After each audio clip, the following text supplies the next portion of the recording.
자, 여러분 반갑습니다. 안 반갑나요? 너무 반가운데. 예. 왜 전화로만 듣다가 지금 제가 머릿속에 뭐가 있냐면 전화를 막 했어요, 주중에. 근데 지금 얼굴이랑 매칭이 안 돼 가지고 지금 퍼즐 맞추는 약간 그런 느낌이에요. 그래서 제가 빠르게 맞추도록 하겠습니다. 자, 오늘 설교의 제목은요. 사랑 나누며 살자입니다. 저번 주 설교 제목 혹시 기억나는 사람 있나요? 저번 주 설교를 지금 진짜 열심히 준비해서 했었는데. 저번 주 설교 제목.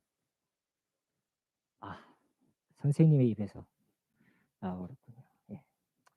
예, 사랑하며 살자인데 그 하며를 빼고 나누며를 넣으면 이제 오늘 설교 제목입니다. 감사합니다. 자, 지난주 설교 제목은요. 사랑하며 살자였습니다. 그래서 지난주와 연결되는 이 사랑이라는 주제를 가지고 말씀의 사랑 시리즈 이제 2탄으로 이제 나눠 보도록 하겠습니다. 그런 만큼 이제 오늘 사랑이라는 이 단어의 속성에 대해서 깊게 나눠 볼 거니까 지난주 설교 말씀을 약간 더듬으면서 예, 집중해 주시기 바랍니다. 인간은요.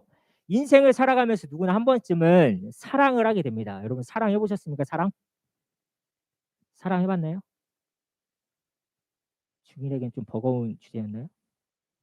안 해봤어. 오케이, 안 해본 걸로 앞으로 해나가는 걸로 하겠습니다. 자, 사랑 한 번쯤은 이제 하게 될 겁니다. 예, 그렇기에 사랑은 우리가 생각했던 것보다 훨씬 더 중요한 의미를 가지고 있어요. 그렇다면 사랑이 뭘까? 먼저 사랑에 대한 정의에 대해서 제가 살펴봤습니다. 표준국어 대사전에서의 기준으로 사랑은 어떤 사람이나 존재를 몹시 아끼고 귀중히 여기는 마음 또는 그런 일이라고 정의가 되어 있습니다. 흔히 사랑을 생각하면 남자와 여자 간의 사랑을 가장 먼저 떠올립니다. 하지만 남녀 간의 사랑만이 사랑의 전부는 아닙니다. 부모님과 자식 간에도 끈끈한 사랑이 존재하고요. 또 친한 친구 사이에서도 이 우정에도 이 사랑의 속성이 존재가 합니다. 이것을 조금 어렵게 이야기를 하면요. 남녀 간의 사랑을 뭐라고 하죠? 에로스라고 합니다. 에로스. 남녀 간의 사랑, 연인 간의 사랑을 이제 에로스라고 하고 친구 간의 우정과도 같은 사랑을 뭐라고 하나요? 넘겨주세요. 필리아. 예, 필리아라고 합니다. 필리아. 그러면은 가족 간의 혈연으로 이어진 사랑은 뭘까? 가족 간의 사랑, 혈연으로 이루어진 사랑은 스토르게라고 합니다. 그래서 이 어려운 뭐 필리아, 뭐 스토르게 이거 외울 필요가 전혀 없어요. 외울 필요 전혀 없고 그냥 가족 간에도 사랑이 있고 친구 간에도 사랑이 있고 연인 간에도 사랑이 있구나. 그럼 저번 주 말씀에서 이제 또 한 가지 사랑의 속성이 있는데요. 신과의 사랑이 있었습니다. 신과의 사랑. 넘겨주세요. 신과의 사랑을 뭐라고 할까요? 아가페, 아가페. 아가페가 신과의 사랑, 무한한 사랑을 뜻하는 아가페가 있습니다. 그래서 이 사랑의 속성을 이제 우리가 살펴봤어요. 4개가 있었죠.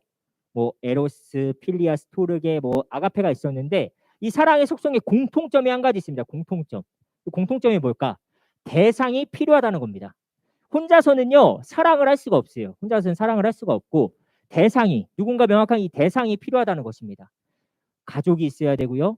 친구가 있어야 되고요. 연인이 있어야 되고요. 그리고 신이 하나님이 계셔야 됩니다. 그래서 대상이 필요하다. 사랑은 혼자 갈 수가 없다. 그러면 바로 사랑은 누군가와 나눌 때야 비로소 진정한 의미를 가지는 것이다를 오늘의 서론으로 두고 말씀으로 들어가 볼 겁니다. 우리 오늘 아가페의 사랑이에요. 그중에서도 이 아가페의 사랑에 좀 더 초점을 맞추고 깊게 살펴볼 겁니다. 이 아가페의 사랑. 절대적인 사랑, 희생적인 사랑, 무조건적인 사랑이 대체 어떤 사랑인지 성경의 상황 속으로 들어가 보겠습니다. 자, 오늘 성경의 배경은 예수님이 니고데모라는 사람과 대화를 하면서 이렇게 시작을 합니다. 니고데모. 니고데모라는 사람은 저번 주에 설명했었던 이 바리새인 기억나나요? 바리새인 기억나는 사람. 종교 지도자 기억나요? 목사님과 전도사님 같은 약간 그런 사람들 기억나죠? 예수님한테 시험했잖아요. 이 사람들이. 이렇게 똑같이 이 니고데모라는 사람도 바리새인이었어요. 바리새인. 그래서 이 사람이 저번 주에는 예수님을 시험하기 위해서 질문했었다면 이번엔 전혀 다릅니다. 이 니고데모라는 사람이 낮에 오면은 이제 다른 사람들 시선이 신경 쓰니까 밤에 와요. 밤에 몰래 예수님한테 와서 뭐라고 질문하냐면 존경으로 이렇게 질문을 합니다. 니고데모가 예수님 우리는 예수님이 하나님의 아들이라고 믿습니다. 하나님의 아들이 아니고서는요 이런 기적들을 해낼 수가 없습니다 라고 고백을 해요. 저번 주 바리새인들이 했었던 질문이랑 정반대의 질문인 거예요. 그래서 밤에 찾아온 겁니다. 당시 예수님에 대한 사람들의 이야기가요. 저번 주에 얘기했던 것처럼 분분했어요. 쉽게 이야기하자면 사진 한 장 넘겨주세요. BTS 알죠? BTS. 지금 아주 엄청나게 이렇게까지 잘 될 줄 몰랐었는데 저는 처음 나왔을 때 방탄소년단의 이름이었거든요. 잘 될 줄 몰랐었는데 예, 학교에 가면요. 대부분의 친구들 많은 친구들이 이제 BTS를 좋아할 겁니다. 하지만 BTS를 좋아하지 않는 친구들도 있을 거예요. 그렇죠? 왜냐면은 실력이 좋고 막 잘생기고 막 빌보드 차트하고 막 칼군무 탁탁탁 맞추고 노래도 너무 좋지만 모두가 좋아할 수는 없는 겁니다. 그래서 모든 사람들이 BTS를 좋아하지 않는다. 왜냐? 한 장 넘겨주세요. 예, 이 헤이러들이 있기 때문이에요. 이 안티팬들. 시기나 부러움 때문에 남을 비방만 하는 사람들이 무조건 있습니다. 무조건. 여기에도 아마 있을지도 몰라요. 그래서 이 헤이러들 때문에 예수님한테도 있었을까요? 없었을까요? 예수님이 갑자기 막 병 고쳐버려요. 고쳐버리고 죽은 자를 갑자기 살려버려요. 그러니까 BTS가 빌보드 1위 한 것도 엄청난 거잖아요. 그런 것처럼 죽은 사람이 살아났어. 막. 그러니까 엄청난 이슈를 몰고 다니는 초신성 같은 약간 그런 존재였으니까 당연히 예수님을 따르는 사람들이 존재했을 것이고 또 예수님을 좋아하지 않는 사람도 있었을 것입니다. 그들이 바로 바리새인들이다 라는 걸 알아주셨으면 좋겠습니다. 그럼 왜 계속 바리새인과 사두개인 이야기를 하느냐? 이 사람들이 예수님을 특히 싫어했기 때문입니다. 이 안티팬이었기 때문이에요. 지난 설교에서 나눴던 것처럼 예수님을 막 시험해가지고 나중에 3번의 시험했었죠. 1회전, 2회전, 3차전 했었던 거 기억나죠? 근데 그 죽고 나니까 3번 다지고 나니까 나중에 예수님을 죽이려고 모의를 합니다. 예, 그랬던 것처럼 예수님은 안티팬이었다는 거. 그리고 그중 한 명이 니고데모라는 거. 그러니까 니고데모가 이런 고백을 한다는 게 너무나도 예수님 입장에서 고마워야 할 겁니다. 맞죠? 근데 예수님이요. 이 니고데모의 질문에 뚱딴지 같은 대답을 합니다. 사진 한 장 넘겨주세요. 자, 누구든지 다시 태어나야 한다. 다시 태어나지 않으면 하나님 나라를 볼 수가 없다. 자, 물과 성령과 세례를 안 받으면 하나님 나라를 볼 수가 없다. 이렇게 뚱딴지 같은 약간 이해가 안 되는 대답을 하는 거예요.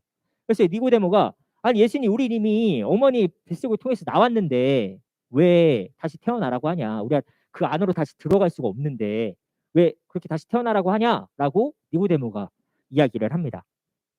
니고데모가 이야기를 하지만 예수님은 이런 말씀을 뚱딴이 같은 대답들을 막 이렇게 하셨다는 거예요. 그래서 이 하나님의 이 아담과 하와 이것까지 가면 좀 먼 이야기는 아담과 하와 혹시 알아요? 아담과 하와? 저만 알고 있는 거예요? 아담과 하와 최초의 인간 해서 선악과 알고 있죠. 선악과 먹어가지고 이제 죄라는 게 생겨서 우리가 한번 죽었어요. 죽었는데 이제 다시 살아야 돼서 예수님이 이런 대답을 하신 건데 이제 그런 이야기는 넘어가고 그러니까 하나님과 중요한 건 하나님과 사랑을 나누기 위해서는요 그 죽음에 넘어 우리가 선악과를 먹으면서 다시 죽게 됐어요. 그러니까 죽음 너머에 있는 거 그 영역으로 가야지 사랑을 나눌 수 있다라는 겁니다. 그것 때문에 예수님이 오셨다는 거예요. 자, 다시 우리와 사랑을 나누기 위해서 예수님이 오셨다는 겁니다. 자, 그러면 다시 실제적인 다시 우리의 문제로 넘어가 볼게요. 자, 성경의 문제에서는 뭐였었냐? 예수님과 사랑을 나누기 위해서 우리는 죽어야 되고 다시 태어나야 되고 예수님은 그것을 위해서 오셨다라는 거예요. 우리와 사랑을 나눌 대상이 예수님이라는 겁니다. 자, 우리의 문제로 다시 넘어가 볼게요. 자, 사랑. 자, 우리 사랑에 대해서 다시 한번 이야기해 보겠습니다. 여러분 아까 서론에서 사랑에는 대상이 있어야 한다고 이야기했습니다. 그런데 생각해 볼 지점이 하나 있어요. 생각해 볼 곳이 하나 있는데 사랑을 나누기 위해서는 격이 약간 같아야 됩니다. 격이 같아야 돼요. 이게 무슨 말이냐? 사진 한번 넘겨주실래요? 격이 같아야 되는 게 뭐냐? 이 반려동물 혹시 키우고 계신 분 계세요? 반려동물? 반려동물 아무나 안 키우세요? 되게 귀여운데. 반려동물 키우신다면요. 너무나 이 강아지도 있고 고양이도 있고 뭐 다른 동물들과 곤충과 뭐 요즘은 뭐 파충류도 많이 키우고요. 반려동물이 있다는 건요. 너무나도 소중한 가족을 새로 얻는 그런 기분입니다. 그리고 뭔가 직접적인 대화가 통하지 않지만 분명히 정서적인 뭔가 교감이 이루어지는 분명히 정서적인 교감이 이루어집니다. 그런데 반려동물을 삶을 우리가 케어해주지 반려동물이 우리를 케어해주지는 않아요. 우리가 반려동물의 밥을 챙겨주고 우리가 화장실도 만들어주고 집도 세워주고 하지만 이 반려동물이 갑자기 출근을 하고 퇴근을 해서 우리의 밥을 챙겨주지는 않고요. 우리의 통장에 월급을 넣어주지도 않고요. 우리를 케어해주지는 않아요. 그래서 우리가 근데 오해하지 마세요. 절대 부정적인 뉘앙스는 아니라 저도 반려동물을 정말 키우고 싶어하는 사람입니다. 근데 제가 말씀드리고 싶은 건 반려동물과 사람 간에 뭔가 형용할 수가 없는 그런 차이가 있다. 너무나도 인간 중심적인 사고로 이야기를 하자면 격의 종의 차이가 있다라는 거를 이야기를 드리는 겁니다. 예, 동등한 입장이 아니라는 거죠. 그래서 왜 이런 이야기를 하느냐? 사랑을 나누기 위해서는요, 뭔가 격이 같아야 된다는 것입니다. 동등해야 된다는 거예요. 근데 이 격이 같다는 것은요, 돌이켜보면 존재의 이유와 목적으로 설명할 수 있습니다. 사람은 사랑을 하고 이별을 하죠. 근데 이별을 하게 되면요, 정말 힘이 듭니다. 저도 2번의 이별을 했었는데 정말 많이 힘이 들었어요. 첫 번째 이별을 했을 때 제가 어떤 다짐을 했었을 것 같아요. 한다 이제. 사랑 이제 없다 내 인생에서. 이렇게 왜 3년을 만나고 헤어졌거든요. 그래서 인생에 그런 사랑은 없다라고 했는데 또 제가 사랑을 했잖아요. 그러니까 왜 사랑을 하고 이별을 하고 이걸 반복을 하는 걸까? 어? 왜 이런 일들이 인간 불시증에 걸려요. 막 이별을 막 하게 되면. 그런데 왜 다시 사랑을 하게 될까? 그 이유가 뭐냐면 우리는 사랑을 해야만 하는 존재로 창조됐기 때문입니다. 우리의 존재 이유와 목적 그리고 사랑을 나누는 것에 대한 약간 물음표를 여기다 달아두시고 다시 말씀으로 한번 돌아가 보겠습니다. 성경은요 총 66권으로 되어 있습니다. 구약 39권, 신약 27권으로 총 66권으로 되어 있어요. 그래서 성경이 구성이 되어 있는데 성경을 넘기면 가장 먼저 나오는 부분이 바로 창세기입니다. 창세기. 하나님이 세상을 창조하셨다는 이야기거든요. 그래서 사진 한번 넘겨주시겠어요? 자, 창조에는 모든 창조와 발명에는 이유와 목적이 존재하는 거예요. 창세기가 왜 처음에 나오냐? 하나님이 이 목적을 명확히 해두고 성경 말씀을 시작하고 싶으신 거예요. 모든 창조에는 이유와 목적이 있고 저희는 창조론을 믿고 있는 사람들로서 하나님이 우리들을 창조했다고 믿고 있습니다. 그러면은 우리를 만든 이유와 목적이 있을 거예요. 맞죠? 그래서 그 목적에 대해서 우리는 고민을 해볼 필요가 있습니다. 신발은 발을 보호하기 위해 만들어졌고 마이크는 소리를 크고 터지게 만들어졌고 그렇다면 하나님은 이 세상과 사람을 창조하신 이유와 목적이 있을 것인데 그 목적이 뭐냐? 창세기 1장 27절입니다. 하나님의 자기 형상 제가 읽어드리겠습니다. 하나님의 자기 형상 곧 하나님의 형상대로 사람을 창조하시되 남자와 여자를 창조하시고 하나님은요 자신의 형상으로 사람을 창조하셨다는 겁니다. 자신의 형상으로 이 세상을 만드신 수많은 것들이 있잖아요. 그 만든 것 중에 유일하게 인간이 하나님의 형상으로 창조가 됐다는 거예요. 우리가 하나님의 형상으로 창조되었다는 것은요. 모든 게 다 그렇다는 것은 아니지만 존재 자체만을 놓고 보면은 신과 동일한 격을 가지고 있다는 거예요. 존재 자체로만 보면. 물론 우리가 완벽하지도 않고 신과 감히 비할 데가 없지만 그래도 이 세상에 만들어진 그 모든 것보다 가장 신과 닮게 창조가 되었다는 겁니다. 그렇다는 건 우리는 신과 사랑을 나눌 수가 있다는 거예요. 그게 뭐냐? 그 증거가 뭐냐? 사진 한 장 넘겨주세요. 이 자유의지라는 겁니다. 자유의지. 선택권이 나에게 있는 거예요. 빨간 약을 먹을지 파란 약을 먹을지 우리에게 선택권이 있다는 겁니다. 선악과가 있었어요. 선악과를 먹을지 말지 선택할 수가 있었어요. 선악과를 먹어도 돼요. 아니 하나님께서요 먹지 말라고 명령하셔. 너 절대 먹지 말라고 강제적으로 그냥 명령을 하셨어도 됐어요. 근데 선택권을 주세요. 선택권. 내가 이걸 먹어도 되고 먹지 않아도 되고 다른 하나님 창조하신 모든 것에는요 선택권이 없었습니다. 근데 인간만 유일하게 이 선택권, 자유의지를 가지고 있었다는 거예요. 그런데 우리가 이 자유의지로 선악과를 먹지 않음으로써 하나님을 사랑하는 걸 증명해줘라. 네가 이 약속이거든 약속. 이 약속을 지킴으로써 나를 사랑한다는 것을 한번 표현해줘라. 라고 했는데 우리 어떻게 했죠? 아담과 하와가 선악과 먹어버렸잖아요. 그래서 하나님이 너무 화가 났어요. 유일하게 내가 사랑을 나눌 대상이 배신을 당한 약간 이별을 한 것 같은 뒤통수를 맞은 것 같은 그런 마음을 하나님께서 받은 겁니다. 그래서 우리가 죽었다는 표현이에요. 약속이 깨졌다. 죽었다. 그러면 새로운 약속을 다시 해야 되잖아요. 그래서 아까 예수님이 성경의 문제 상황에서 우리가 얘기했었던 니고데모와 이 뚱따니 같은 대답이 예수님이 하셨던 말씀입니다. 다시 태어나야 된다 너희는. 다시 나랑 약속해야 돼. 다시 태어나야 돼. 그것 때문에 내가 왔어. 근데 너희 인간들은 할 수가 없어. 내가 와서 신인 내가 와서 죽어야지만 다시 약속을 할 수가 있어. 근데 내가 정말 불신증이 걸릴 만큼 너희를 미워하는데 그래도 다시 사랑을 나누고 싶어. 왜냐면 이 모든 세상 가운데 사랑을 나눌 수 있는 유일한 존재가 인간밖에 없으니까요. 여러분들밖에 없기 때문입니다. 자, 16절 말씀을 다시 한번 이제 현대어의 성경이라는 좀 쉽게 읽혀지는 버전이 있는데요. 자, 그걸 가지고 다시 한번 말씀 나눠드리도록 하겠습니다. 하나님이 세상을 무척 사랑하셔서 하나밖에 없는 외아들마저 보내주셨으니 누구든지 그를 믿기만 하면 멸망하지 않고 영원한 생명을 얻는다. 하나님이 세상을 심판하시려고 아들을 보내신 것이 아니며 그를 통해서 세상을 구원하시려고 보냈다. 그를 믿는 사람은 심판을 받지 않지만 믿지 않는 사람은 하나님의 외아들의 이름을 믿지 않기 때문에 자유의지를 또 준 거예요. 선택권을 또 준 거죠. 이미 심판을 받은 것이다. 자, 믿지 말지를 선택권을 계속 우리에게 주고 있는 거예요. 자유의지로 네가 선택해라. 이걸 계속 주고 있는 겁니다. 하나님은 우리를 사랑하는 표현을 계속하고 계시지만 강제하시지는 않는 거예요. 다시 본문 보겠습니다. 19절입니다. 심판의 근거는 빛이 세상에 왔으나 사람들이 자기들의 행위가 악함으로 빛보다 어두움을 더 사랑한 바로 그것이다. 악을 행하는 사람은 누구나 자기 행위가 드러날까 봐 빛을 미워하며 빛으로 나아오지 않는다. 다르게 말하면요. 좀 쉽게 말하면 어두움을 사랑하지 말고 빛, 즉 하나님을 사랑하라고 다시 한번 선택권을 준 거예요.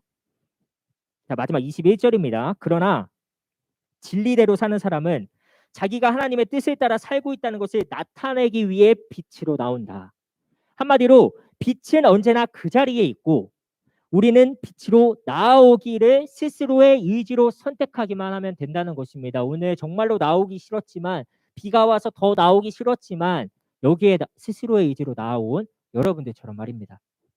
이것이 성경에서 이야기하는 사랑을 나눈다는 의미입니다. 여러분 개개인을 계속 생각하고 계십니다. 여러분의 일주일에 살아오시면서 하나님을 잠시라도 생각하셨습니까? 하나님은 항상 나만, 여러분만 생각하고 계십니다. 지난 한 주 하나님도 여러분도 나만 생각하면서 살아가시지 않았는지 함께 돌아볼 수 있기 원합니다. 하나님은요, 사랑을 나누고 싶어 하십니다. 인간의 모습으로 오셔서 목숨을 버릴 만큼 여러분들과 사랑을 나누고 싶어 하십니다. 사랑을 나누는 것은요, 한쪽의 노력만으로는 불가능하다는 것을요, 이제는 우리가 자유의지를 통해 알았어요. 양쪽에서 함께 노력을 해야지 사랑을 나눌 수가 있다는 것을 말입니다.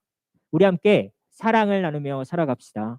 하나님과 사랑을 나누고요. 이웃들과 사랑을 나누고 여기에 모인 한일교회 청소년부 공동체를 사랑하면서 삽시다. 그로 인해서 우리가 사랑을 받을 줄 알고 나눌 수 있는 그런 어른들로 성장할 수 있기를 소망합니다. 하나님이요. 여러분을 한 주간도 생각하실 것입니다. 여러분도 부디 잠시라도 하나님을 생각해 주시기 바랍니다. 여기에 있는 전도사도 선생님들도 계기를 주는 사람들이에요. 그 사랑을 전해주기 위해. 그래서 함께 사랑을 나누기 위해 노력할 테니까 여러분들도 그 마음을 가지고 선택해 주셨으면 좋겠습니다. 저희 아바 아버지라는 찬양을 함께 부르면서 오늘 들었던 말씀을 정리하기 원합니다.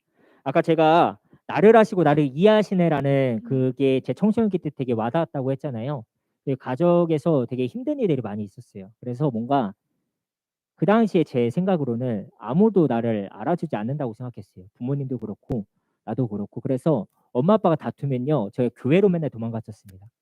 교회에서 좀 기도하고 거기에서 그냥 자기도 했었어요. 새벽 기도 오는 권사님들 막 깨워주고 그러셨는데 그래서 이 찬양이 되게 저한테 좀 많이 위로가 됐었어요. 아무도 알아주지 않는 것 같았었는데 나를 아시고 나를 이해하시네라는 찬양이 이 청소년 기대 저에게 되게 위로가 됐었던 찬양이어서 함께 나누고 싶습니다. 아바 아버지 함께 찬양하시겠습니다.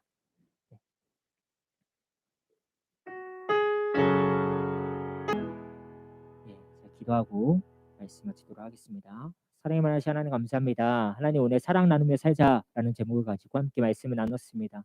하나님께서는요 항상 이번 일주일에도 또 돌아올 일주일에도 앞으로도 나만 생각하실 것임을 알고 있습니다. 믿고 있습니다. 그러나 주님 나 또한 나만 생각하면서 살지는 않게 도와주세요. 하나님 내가 하나님을 생각하고요. 내 이웃들을 생각하고요.